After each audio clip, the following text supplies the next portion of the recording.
Hello, everybody. My name is Joel Filderman, and welcome to the Dog Trainers Connection. I'm not a dog trainer, but these other people you see here are. We get together, we discuss a topic, we come up with some thoughts, some ideas, sometimes some answers, but we always have an interesting discussion. And, today is August 25th. We are in the middle of the political convention time. And there's been a lot of opinions expressed. There's been a lot of ways that each party is trying to communicate what they believe and what their philosophies are.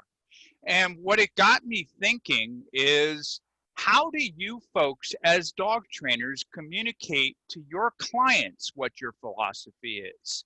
I'm not asking you for your political opinions. I'm asking you, how do you, when you meet a client, let your client know what you believe and what you teach?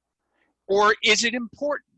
I don't know the answer to that, and I'm curious to hear what you folks have to say about it today. Anybody want to start on that one? I'll start. Okay, go ahead. Um, I don't have a website for my dog training right now, but the last one, which is the name is Bonnie's Here Dog Training. That's still the name. But I would underneath it, my tagline was loving training for you and your dog. And the loving, and I don't know if that came across, was that was my approach to training.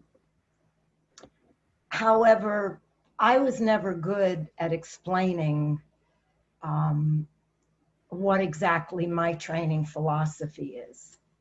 And I think that the more I did it, if I got a client that was willing to, if I could help them in the first session when I was in their house or their yard or whatever, and they were understanding what I was talking about, be it housebreaking, exercise that their dog needed, doing work on a long line that I did a lot of in Central Park.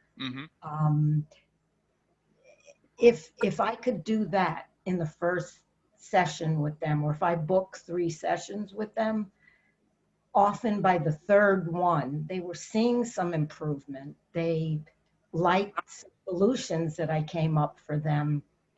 But I was never good with describing things in scientific terms, which I know a lot of trainers do. And I would give handouts, stay in touch with them. So it was more a process with me. And if I could get through to them in that first session with something like teach or retrieve, even if they called me because their dog was pulling on the leash, I would always try to end with something fun so that they could appreciate their dog. And I think that was my driving philosophy, was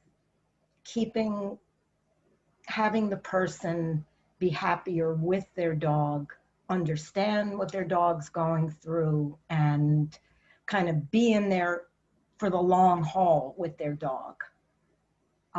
But in terms of like a standard philosophy, I'm definitely positive reinforcement, but I also suggest things that some positive reinforcement trainers might say, wow, that's a little rough, or you're being too hard on the dog. Right.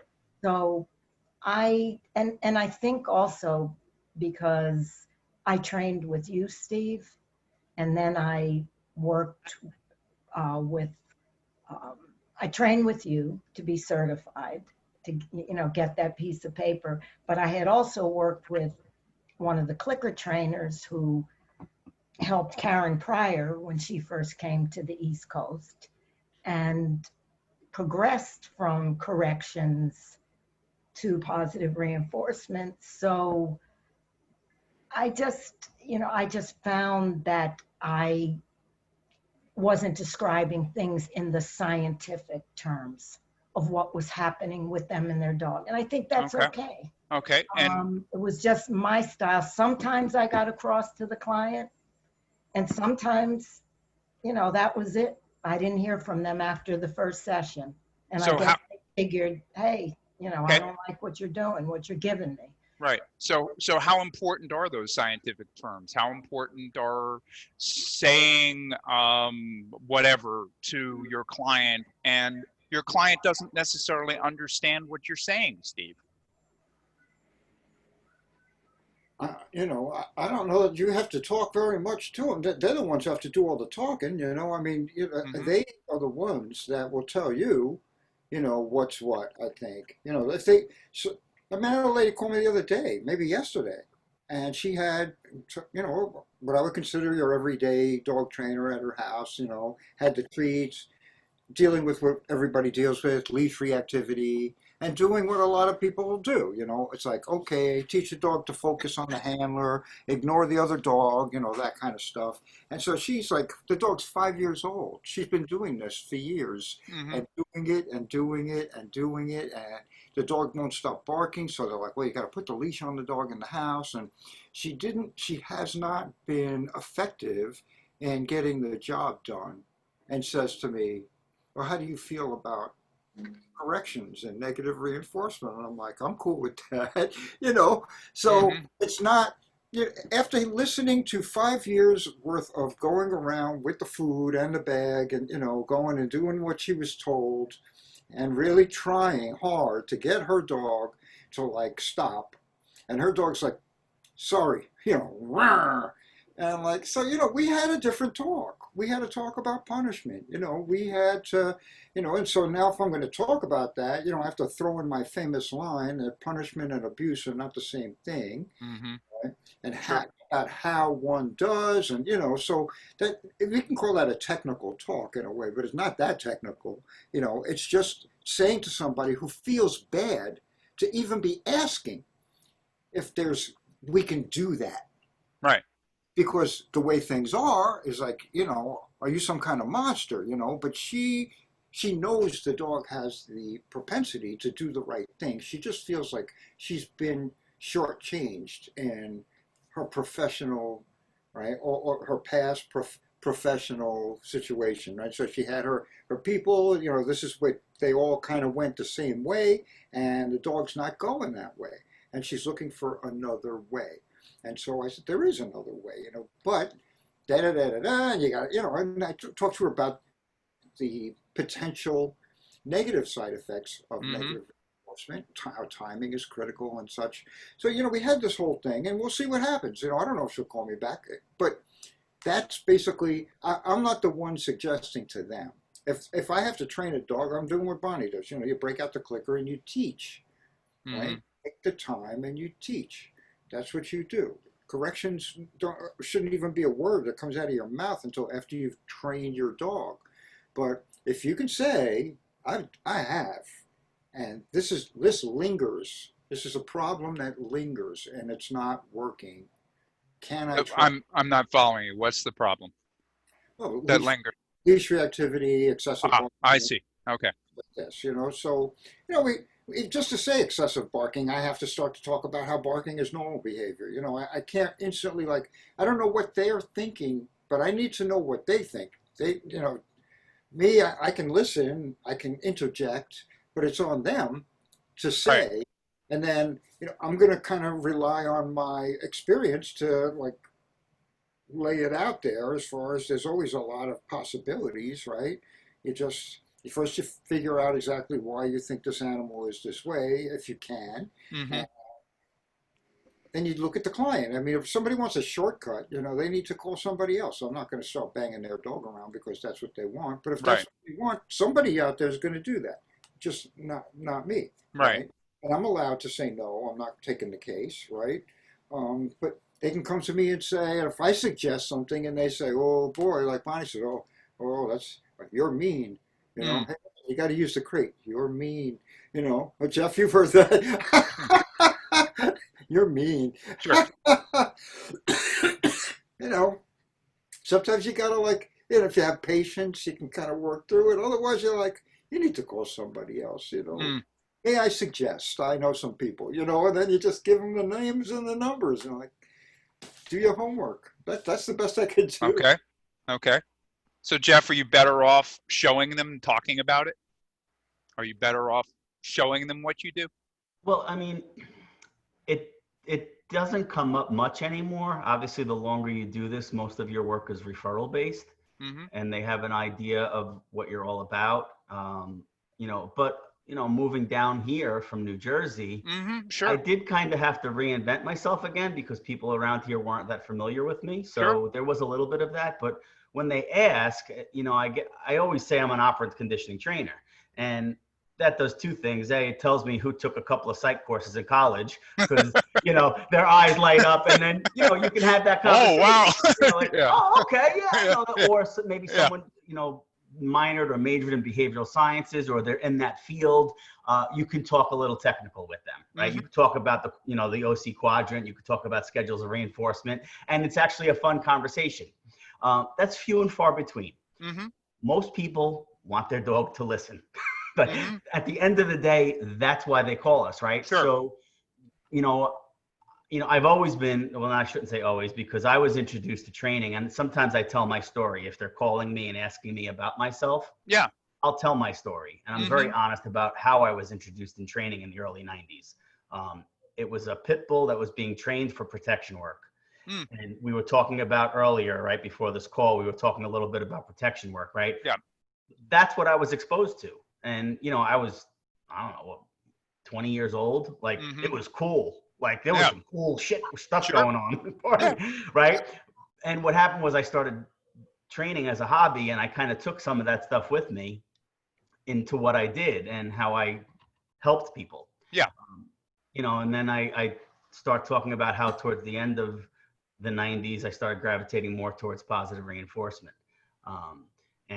So I tell people, I guess I'm a little bit of everything, depending on the situation and the dog and the owners. I always explain it to them in terms of, if I was a contractor, I have a tool bag. Sure. Right?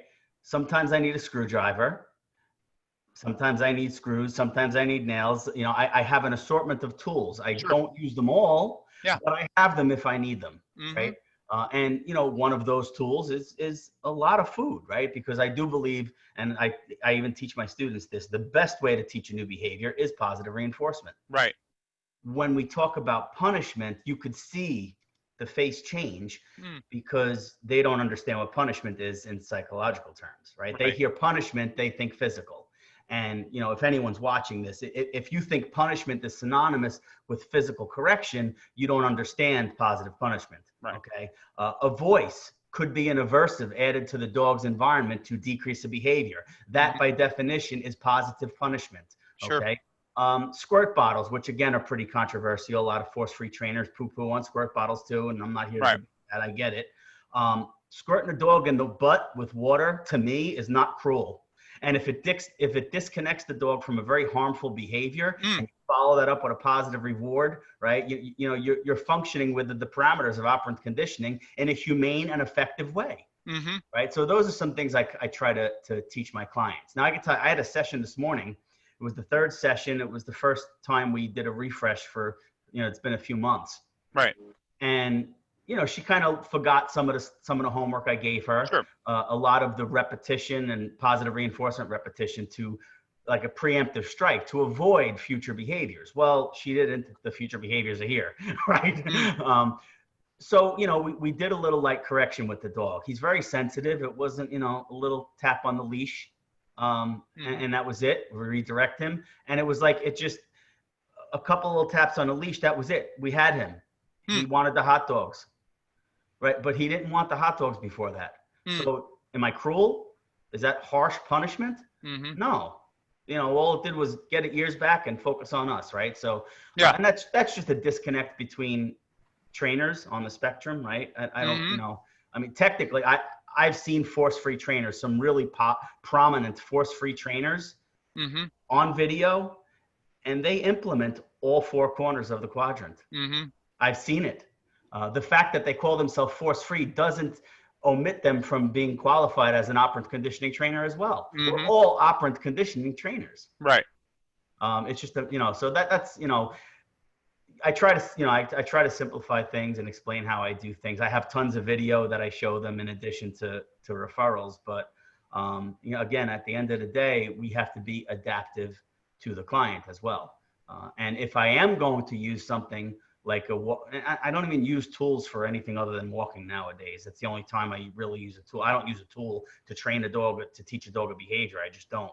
Mhm. For walking aids and stuff, I'll discuss tools. And the first Mhm. thing I say is, look, if we can probably affect some change right now. If you're open to it, I'll show them a couple of tools. Right. I said, but listen, let me do it first, because if the dog doesn't respond favorably to it, I'm the bad guy, not you. Right. You never want their relationship to be impacted. Mhm. I'll be the guinea pig. I'll be the bad guy. I'll have the dog have Sure. a negative association with me. I don't want to do that with the owner. If it works and it's effective, then we're having a conversation and I'm teaching them how to use it responsibly. Mhm. But at the end of the day, I think everybody I know all agrees that the best way to teach new behaviors is through positive reinforcement. Mhm. Everybody I know is not completely opposed to appropriate use of other quadrants. Okay. Okay. So, David, do you label yourself as a trainer? Do you tell your client or your potential client what it is you label yourself as? No, because I really don't have that question asked, or even something along those lines, Mhm. So, and I think labels could be misconstrued a lot of times too. Sure. So it's, they could be interpreted different ways, however you want to look at it. So to me, I don't really come out and say, oh, my philosophy is or whatever, Mhm. unless someone asks me that, my opinion about something. But for the most part, to me, internally, is, and I have mentioned this casually to people, it's just as long as you're not physically harming the dog, for the most part, give something a shot. I mean, yeah, could there be some possible, I guess, emotional damage if you're doing something wrong?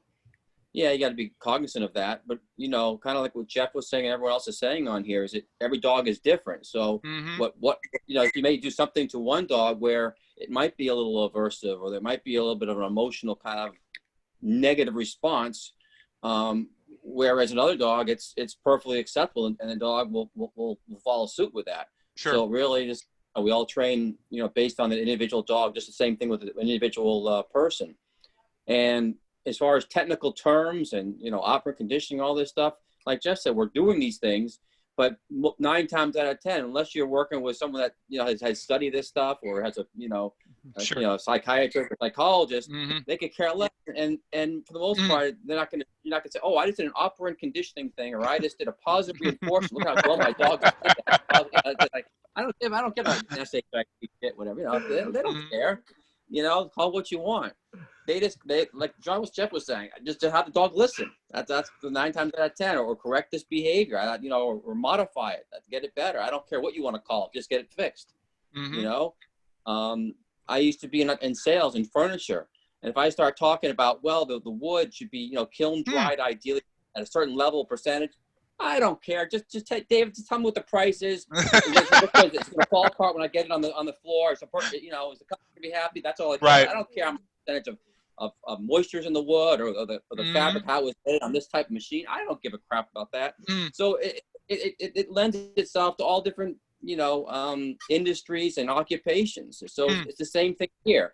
Granted, yeah, you're going to find people that are very, very technical and can appreciate that. So you have to adjust on the fly, just like you're adjusting with the dog. You're adjusting with that with the person as well. Just be flexible as far as that goes. And, Okay. and I also think that, like you just said, David, being flexible, because if you go to somebody's house and you give them an exercise to do that you think will help manage the dog, get the dog to be able to relax, be with the person. And next session, you ask them, how's that going? And you find out they either didn't do it, or you can tell they weren't comfortable with it. Then you really need to figure out some other way to help them. Then saying to them, well, I know if you just stick with it and have that good attitude and don't be mad at your dog, but keep them next to you. I know, Steve, I've talked to you about that and, different ways to have a dog on the floor near you and be able to relax. And there are a lot of different ways to do it. The way I learned it, people say is cruel now, but, you really have to adjust. And as a trainer, learn like different ways to do the same exercise so that if they don't like one, you can say, oh, well, try this. Right. It's like this one client I'm working with right now, this husband and wife on a Zoom, and the dog is reactive to cars, chasing cars and stuff like that. And it's very dangerous. And in two cases, the dog got off leash on him as well as her. So, basically I hadn't seen a dog actually, outside. We're just working inside. And based on what they're telling me, it was pretty bad. And the dog doesn't have much of a, hasn't learned much aside from like sit and they, taught the dog leave it a little bit. It's fairly familiar. It's a black lab. And it's, I guess almost a year old now. So basically we hadn't really proofed it outside yet, but yet when I spoke to them the other day, they said that everything is going great, and the dog is not being nearly that reactive to the dog, to outside. So, and I was ready to start working on some of that in the house, what have you, and work with them outside. But getting to what you were saying, Bonnie, rather than just beat a dead horse and say, okay, well, let's start working on it outside. I asked them, how's it going? Are you comfortable to do this on your own? Do you feel you want to work on this more or whatever? Even if ideally it should be worked on more, it's not where it should be. That's not up to me to judge. That's up to the client. So if they're comfortable where they are at this point and either don't want to proceed any further or they know how to kind of go on their own, then that's fine. Then we can work on some other behaviors. Right. So that's the way I kind of approach things. Yeah, and true. And rarely, you love a client when a client is really into it and does everything that you tell them and reports back and did all the things that you've suggested or even one, and they let you know how it's going. And I mean, that's ideal, but people, like everybody said, just they want something fixed. They want what they called you about to get better so that they can live more comfortably with their dog and not be as frustrated. Right. Yeah. I think it's important too is to periodically check in with them too. I think it shows that you have compassion and you're not just like, I'll see you once a week, once every 2 weeks, and let's go on to the next thing after that. Check in with them and see how it's going. Between sessions, ideally, and then during the session. Before you start the whole thing, say what's been going on, anything good, bad, questions, any concerns, that kind of thing. Absolutely. Steve, were you going to say something? Yeah, I was just thinking that, I love the teaching of Bob Bailey, and when Jeff said, if I'm using a tool and I don't know that the client, or I do know the client doesn't have a skill with this tool, and I want to try this, he's going to do it. And part of the reason isn't just so the dog hates Jeff. Right. Is the Bob Bailey line that is, a good trainer knows that no matter what their decision was, a moment later, a new decision will come upon them. And a dog trainer who, let's talk pinch collar, right? You put it on, you're keeping the leash loose, the dog hits the end and freaks out. A dog trainer is probably going to drop the leash if it's a traffic safe place to take the pressure off. But the owner might not do that. It might have the dog they're freaking out, dog screaming. A dog trainer knows because of experience that they're going to have decision after decision and you can flip from one to the next in terms of what, based on your experience, what you need to do the next moment based on what just happened, right? So, we're back into that operant conditioning thing and, but that's, I always love that line. It's like, if you make a mistake, he says, don't agonize over it, because you know what? You're going to have another, a moment later, you're going to have to make another decision. And then so relax. If you feel you made a mistake, that's all right. because you're going to a moment later, you're going to work it out. And I think that not only gives us as trainers some permission to to do the stuff, get it done, not have to worry so much. And maybe we can also give the client that same kind of feeling. It's like, if you do something when I'm not around and it looks like it's going bad, you realize you're going to have another decision right behind it and change the atmosphere in a moment.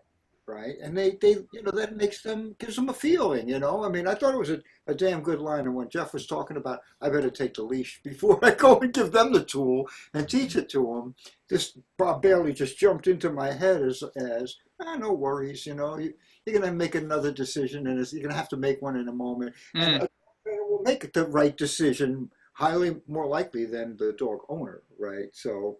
Wow.